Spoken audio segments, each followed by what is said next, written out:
Ayan po ka-promdi. Naitanim ko na yung first batch na binili ko. Tapos ito kasi, pinabili ito ng friend ko dun sa Manila. So hindi pa naman ako pupunta ng Manila. Kaya itatanim ko muna dito.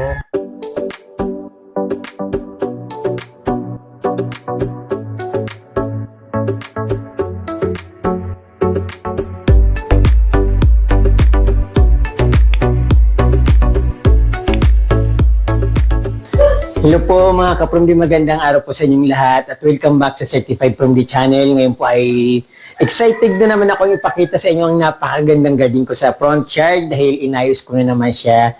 So kailan lang pinakita ko sa inyo pero siyempre may nababago palagi kaya ayun, magsa-summer na naman kasi kaya super excited ako sa aking ginagawa dito. Tapos nagdadagdag din ako ng mga coleus, bromeliads na pula yung binili ko doon sa kay Ma'am Chiri sa coastal area. Tapos ayun, naayos ko na siya at super ganda talaga ka-Promdi at maniwala kayo. Pero ayun ka-Promdi, syempre bago ko kayo dadalhin sa aking front yard na napakaganda at napaka-cute, na very Instagrammable, na puting-puti. Ayun, gusto ko muna sanang i-invite kayo na mag-subscribe sa aking YouTube channel para updated po kayo sa aking mga bagong post na videos. At syempre, para maging updated kayo sa videos, dapat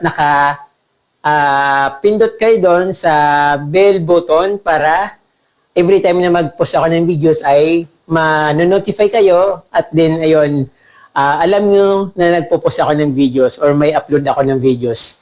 So ayan ka-Promdi, at hindi na natin patatagalin pero siyempre gusto kong ipakita kung anong ginagawa ko at kung paano ko pinaganda ulit.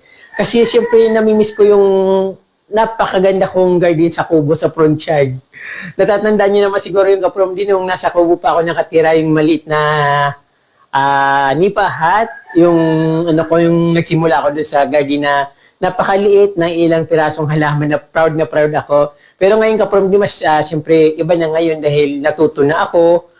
Marami na akong halaman na tanim doon pero malalaki na, hindi katulad dati na peanut grass lang nakikita, mayana, at yung napakalaking cosmo plant or marigold something. So ayun, tara ka-Promdi at samahan niyo akong mag-ayos ng aking garden at siyempre pakatapos ipapakita ko rin naman sa inyo kung anong ginawa ko. Tara, let's go! Gabi yung itim ka-Promdi oh. Para silang may nakababad sa uling. Babalik din ulit yan. Matatanggal din ulit yung mga itim-itim. Mga lumot kasi na bababad sila sa tubig sa walang tigil yung ulan. Pero na-notice ko yung dun sa sa backyard, sa may kusina, hindi siya umiitim. Wala naman akong ginagawa doon. So yun po ka-Promdi ginawa ko. Pinag-ipon-ipon ko muna para makulob yung mga lumot sa bato, sa white stones. Tapos pag biglang umulan or matuyo sila tapos biglang umulan, so nagtatanggalan yung mga yung mga lumot. Yung ganyan lang ginagawa ko ka-Promdi para pumuti yung mga nangingitim na bato. Ipunin tapos medyo kahit 1 week or 2 weeks mong ganyanin para pag sigurado na natatanggal na yung lumot. Hello po mga ka-Promdi, ito po yung ginagawa ko dito sa front yard ko. Muli kong hinahalongkat yung mga halaman dito at gusto ko siyang baguhin at i-renovate kasi marami akong naiisip na hindi ko nagagawa pero nandyan lang sa utak ko na parang gusto kong gawin. Dahil summer ngayon kasi ka-Promdi, magsa-summer na. So ayun nga, ganda pa rin ng mga bulaklak nung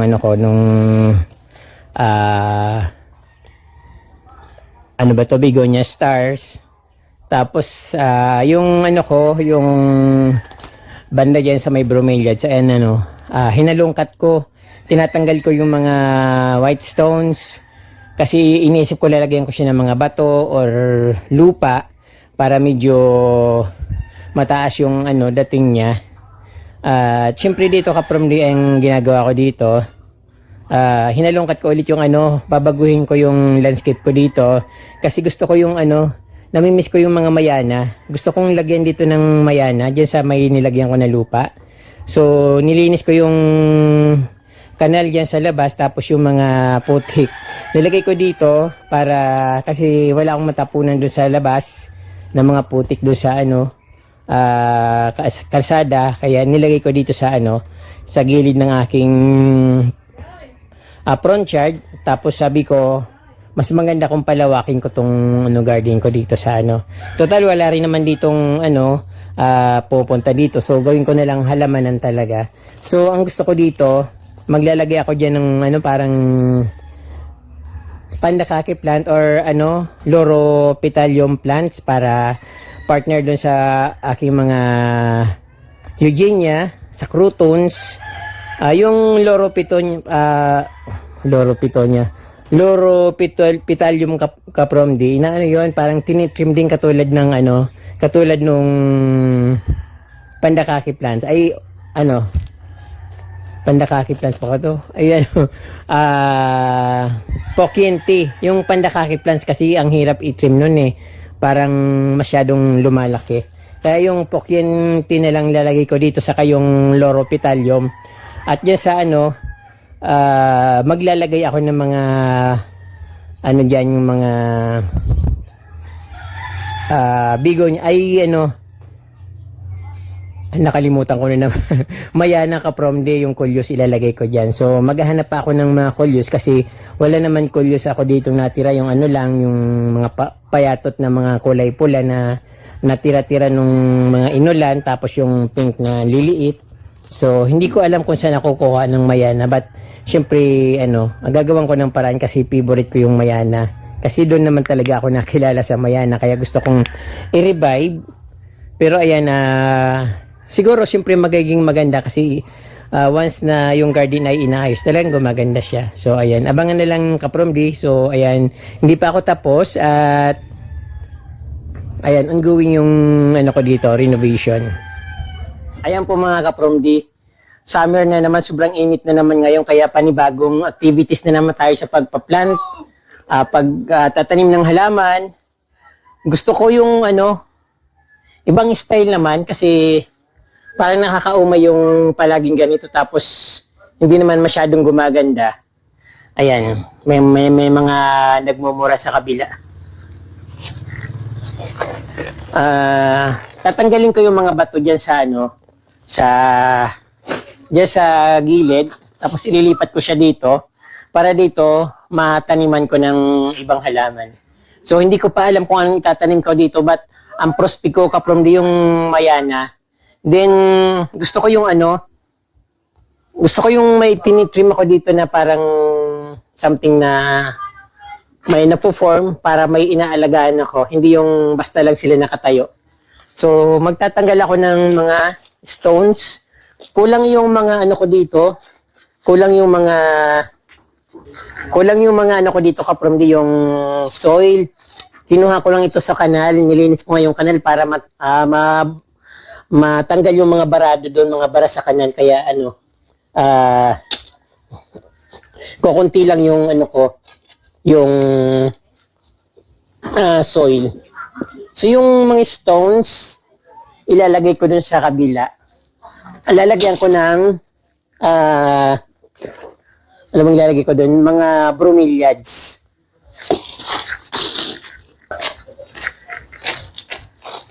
Ito yung Loropetalum capromdi na sinasabi ko. Ito kasi trimmable. So mas magandang dito siya. Tapos isa doon, tapos isa dito. So hindi ko naman siya masyadong papataasin para yung pandakake sa likod nakikita pa rin. Tapos ito kasing crouton dito na medyo itong mataas sa crouton, parang gusto ko siyang tanggalin eh. Na kasi siya eh. Parang hindi na maganda yung pagka-form niya, masyado nang malaki. So, ayun, matagal kong pinag-isipan kung anong itatanim ko dito. So, wala naman akong ibang maisip. Hindi naman maganda pag puro mayana na lang palagi.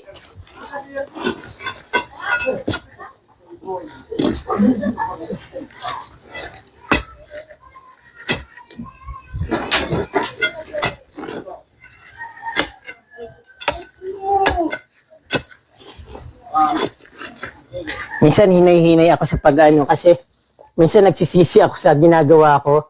Tapos, ang laki ng bulati. Minsan nagsisisi ako sa ginagawa ko kasi minsan hindi ko gusto. Kahit pinag-isipan ko na ng gustong-gusto. Pero hindi ko pa rin, wow, ang laki. Uy. Kayaan ko lang malaking bulati, parang ahas. Ito kaprom hindi sila magkapareho kasi ito, sanga niya, doon ako kumuha ng sanga, tapos itinanim ko, tapos yan, trinim ko lang siya. So kakalipat ko lang ito dito sa paso, tapos ililipat ko na naman ulit.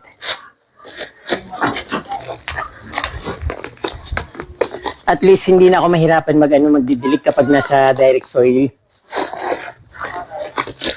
Ang nito, puro kasi wala akong soil dito, nilagay ko yung mga coconut hash.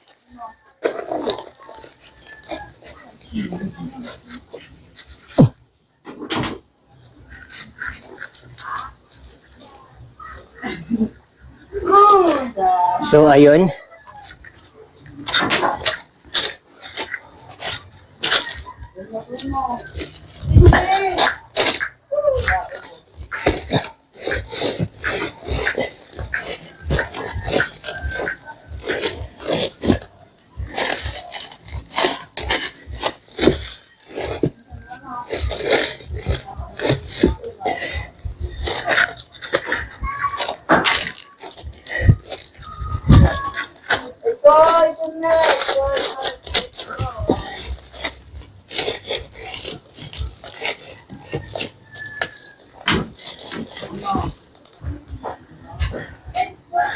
So, ayun kapromdi. To follow na lang yung mga decor na plants dyan. Pinag-isipan ko kung anong lalagay ko dyan sa front. Then, doon, okay naman yung Loropetalum dito, yung Loro plants. Tapos, maganda siyang tingnan kapromdi. Sana lumago siya.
Ayan po mga kaparomdi, napantay ko na yung white stones dito. So ina-arrange ko na lang siya.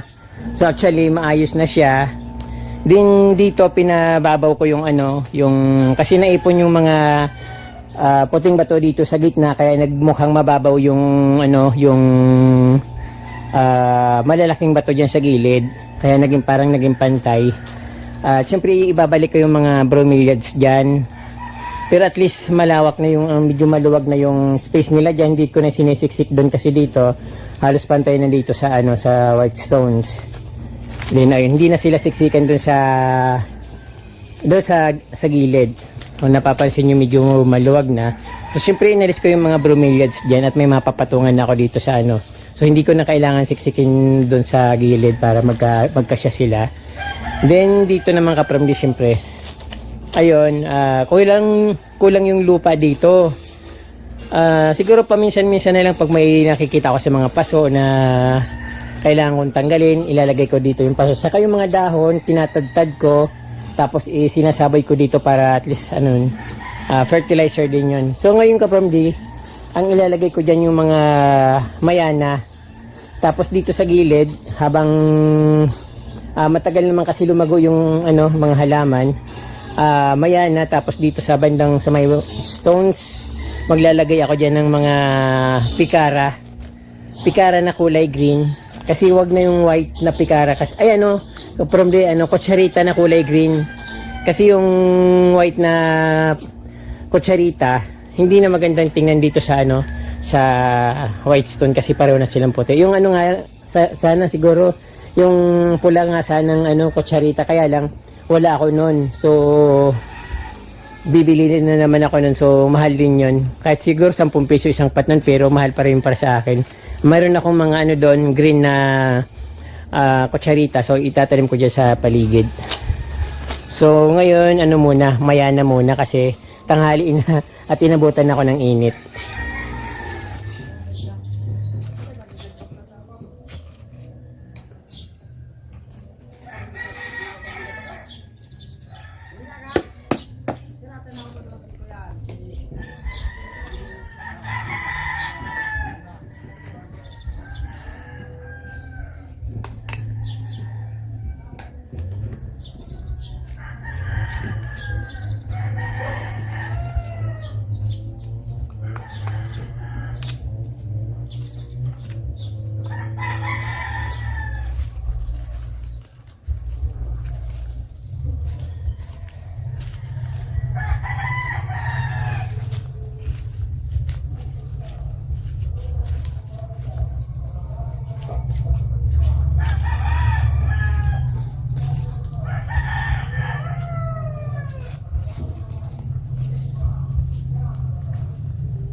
Ayan po kaparomdi, naitanim ko na yung first batch na binili ko.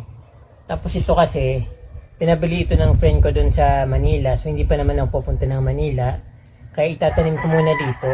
So kasi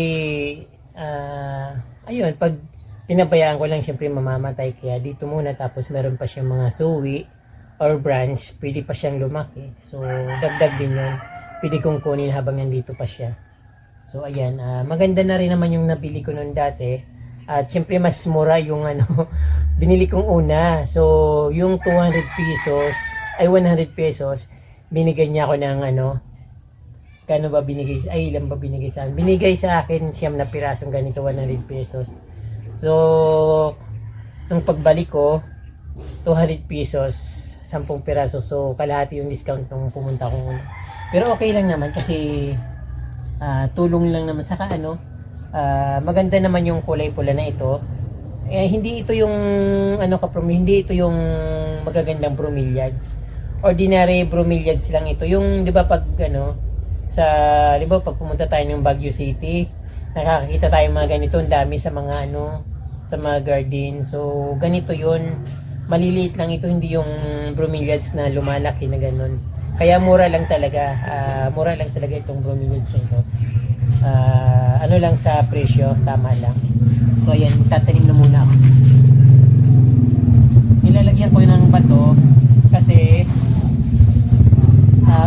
kahigi ng manok. May mga ano yan kaprom, may mga mayana na ito sa gilid, ay sa gitna. So, matagal naman lumaki itong ano, Seen a lot of change, been through a lot of pain. Some things are not the same as they were a year ago, but all will be okay. I move on each and every day. The past is where it stays, way back a year ago. I've changed for the better this time. I thought I would never be fine. I strive just to say I'm alright, and for the first time in a long time I'm alright. I've seen a lot of change, been through a lot of pain. Some things are not the same as they were a year ago, but all will be okay. I move on each and every day. The past is where it stays, way back a year ago.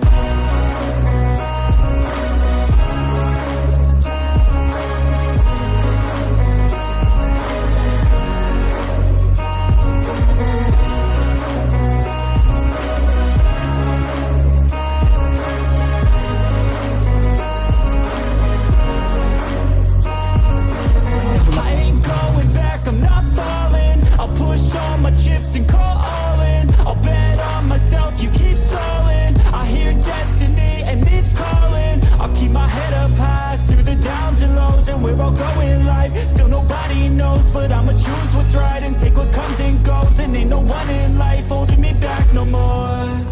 I've seen a lot of change, been through a lot of pain. Some things are not the same as they were a year ago, but all will be okay. I move on each and every day. The past is where it stays, way back a year ago.